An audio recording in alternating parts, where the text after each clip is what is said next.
In case you hadn't noticed, and some of you have not, which is fine, the world is crazy. The US world is crazy.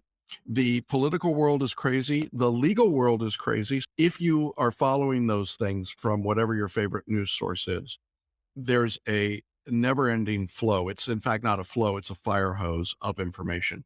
And it's coming rapidly, and it's coming with a lot of emotion, and it's coming with a lot of power behind it. And for some of you, it's very personal. And for all of us, it's at least troubling, or perhaps you're heartened and you think this is the Great Awakening. But either way, it's something different. The reason I bring it up is simply to say that as we get into this window before the bar exam, you need perspective right now more than anything else. And the perspective will not come from watching the nightly news. Regardless of your politics, you need to now lock it down and turn off that exterior noise. After the bar exam, you can then go to the front lines on whichever side of the picket that you want to be on. But for now, you have got to lock in and get perspective on the bar exam. What your world needs to be right now is primarily focused on the task ahead of you, which is to make yourself ready as you can be for the test. Being as ready as you can be for the test does not necessarily mean studying more, but it does mean studying effectively. It means getting better with every study session that you go through. You need to be better tomorrow than you were today, and you need to be better on Sunday than you were on Saturday. You need to have a focus to each study session that you do. Do not begin a study session randomly say, I don't know what I'm going to do. You sit down, and if you've got a 3-hour study session, you say, this is what I intend to accomplish in these 3 hours, and then go do it. If you've got a 1-hour study session, this is what I'm going to do during this 1 hour, and then do it. You need to be really locked in for the time you're studying. But you don't need to be studying for 18 or 20 or 22 or 24 hours a day. That is ridiculous. It is counterproductive. It doesn't work. And so when you are tempted to do more right now, fight that temptation. Do good quality work. Probably 6 to 9 hours a day of study at the most.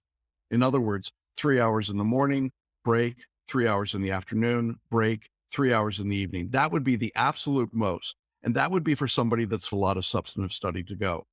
If you're in the review stages, 6 hours of really good quality study every day will be plenty. And I know that many of you think, oh, but I got to do more. Remember, the paradigm that you're using when you say that is the paradigm of memorization and recitation. That is not the paradigm we're using. So don't put yourself in that situation. Keep perspective. The rest of the world does not care about the bar exam, and they don't particularly care about you being freaked out about the bar exam. Chill.